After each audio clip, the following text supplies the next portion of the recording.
Hello friends, Sunday அதுவுமா சூப்பராக ஒரு சிக்கன் பிரியாணி செஞ்சு பார்க்கலாம். வரீங்களா? வாங்க. இந்த பிரியாணிக்கு தேவையான என்னென்ன ஐட்டம்ஸுங்கிறது டிஸ்கிரிப்ஷனில் கொடுத்துருக்கேன், பார்த்துக்கோங்க. இப்போ பிரியாணி எப்படி செய்யலாங்கிறத பார்க்கலாம். முதல்ல ஒரு பாத்திரத்தை எடுத்துக்கோங்க. அதில் உங்களுக்கு தேவையான அளவு நெய்யோ எண்ணெயோ ஊற்றிக்கோங்க. அதில் ஃபஸ்ட்டு கட் பண்ணி வச்சுருக்க பச்சை மிளகாவை போட்டு வெங்காயத்தையும் போட்டு பிரியாணி இலையும் போட்டுருங்க. அது கொஞ்சம் லைட்டாக நல்லா வதங்கட்டும். நம்ம ஃபஸ்ட்டு பிரியாணி ஸ்பைசஸ் இதில் போடல, ஏன்னா ஃபஸ்ட்டே போட்டோன்னா எண்ணெயில் அது ரொம்ப தீஞ்சிரும். ஸோ பிரியாணி ஸ்பைசஸ் எல்லாத்தையும் நான் அரைச்சி வச்சுருக்கேன். ஸோ இப்போ வெங்காயம் லைட்டாக வதங்கினதுக்கப்புறம் இந்த பிரியாணி ஸ்பைசஸை போட்டு நல்லா வதக்கிக்கலாம். இப்போது சில்லி பவுடர் காரத்துக்கு தேவையான அளவு போட்டுக்கலாம். நான் ஒரு 2 ஸ்பூன் போட்டுருக்கேன், என்னோட காரத்துக்கு தேர்ந்த மாதிரி. இப்போ கொஞ்சம் நல்லா மசாலா வதங்கிருச்சு. ஸோ நம்ம இப்போ கட் பண்ணி வச்சுருக்க தக்காளியை போட்டுடலாம். தக்காளி போட்டு நல்லா வதங்கினதுக்கப்புறம் நாம் இடித்து வச்சுருக்க ஜிஞ்சர் கார்லிக் பேஸ்ட்டை இப்போ போட்டுக்கலாம். ஜிஞ்சர் கார்லிக் பேஸ்ட் எப்போவுமே பிரியாணிக்கு ஃப்ரெஷ்ஷாக அரைச்சோ இல்லை இந்த மாதிரி இடிச்சோ போட்டோன்னா அவ்வளோ மனமாக இருக்கும். அதுதான் நம்ம பிரியாணிக்கு ஒரு ஃப்ளேவர் தர்றது. இப்போ ஜிஞ்சர் கார்லிக் பேஸ்ட் எல்லாமே நல்லா வதங்கிருச்சு. ஸோ இப்போ நம்ம ஃபஸ்ட்டே வாஷ் பண்ணி வச்சுருக்க சிக்கன் அதில் போட்டு நல்லா கொஞ்சம் மிக்ஸ் பண்ணிக்கலாம்.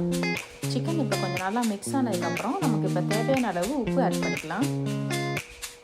ஸோ நம்ம இப்போ உப்பு ஆட் பண்ணியாச்சு. ஸோ உப்பு ஆட் பண்ணதுக்கப்புறம் கொஞ்சம் நல்லா மிக்ஸ் பண்ணிக்கோங்க. அப்போ தான் நல்லா சிக்கன் நம்ம இது சேரும் உப்பு. ஸோ இப்போ நம்ம கொஞ்சம் தேங்காய் பால் ஆட் பண்ணிக்கலாம். நான் ஒரு 2 டம்ளர் தேங்காய் பால் ஆட் பண்ணியிருக்கேன், திக்கான பால் இது. ஸோ தேங்காய் பாலும் இப்போ நல்லா இதாகிடுச்சு. இந்த தேங்காய் பாலில் கொஞ்சம் நேரம் நல்லா சிக்கன் கொஞ்சம் வேகட்டும். இப்போ இந்த தேங்காய் பாலில் சிக்கன் கொஞ்சம் நல்லா வெந்ததுக்கப்புறம் நம்ம கட் பண்ணி வச்சுருக்க புதினா அதில் போட்டுக்கலாம். மல்லி அண்ட் புதினா இந்த ஸ்டேஜில் போடும்போது அந்த சிக்கனில் அதோட ஃப்ளேவர் இதான் நல்லா இதாகும். ஸோ இதுவுமே நம்ம ஃபஸ்ட்டே போடாமல் இந்த ஸ்டேஜில் போட்டோம்னா அந்த தேங்காய் பால் மல்லி எல்லாம் சேர்ந்து அந்த சிக்கனில் இது பண்ணும்போது இது ஒரு different type of flavour and taste கொடுக்கும் பிரியாணியில். ஸோ இப்போ நம்ம ஊற வச்சுருக்க சீரக சம்பா அரிசியும் அதில் ஆட் பண்ணிக்கலாம். இப்போ நம்ம அரிசியும் ஆட் பண்ணியாச்சு. அரிசி ஆட் பண்ணதுக்கப்புறம் உங்களுக்கு தேவையான அளவு தண்ணி ஆட் பண்ணிக்கலாம். இதில் நான் ஃபஸ்ட்டே கொஞ்சம் தேங்காய் பால்லாம் ஆட் பண்ணியிருக்கனால அதுக்கேற்ற மாதிரி இப்போ அடிஷ்னலாக ஒரு 2 கப்ஸ் வாட்டர் ஆட் பண்ணியிருக்கேன். ஸோ அதுக்கப்புறம் இப்போ குக்கரை மூடி குக்கரில் விசில் வைக்காமல் ஒரு லோ ஃப்ளேமில் 20 மினிட்ஸ் தம் மாதிரி விடலாம். நம்ம லோ ஃப்ளேமில் தம் மாதிரி விடும்போது சுத்தமாக அடி பிடிக்காது கொஞ்சம் கூட. ஸோ இப்போ பார்த்தீங்கன்னா பிரியாணி நல்லா சூப்பராக வந்துடுச்சு.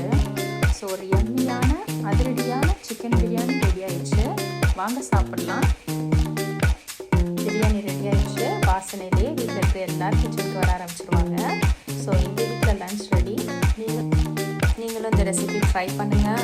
ரெசிபி பிடிச்சிருந்துச்சுன்னா லைக் பண்ணுங்கள், வீடியோவை ஷேர் பண்ணுங்கள், எங்கள் சேனலை சப்ஸ்கிரைப் பண்ணுங்கள். நன்றி, வணக்கம்.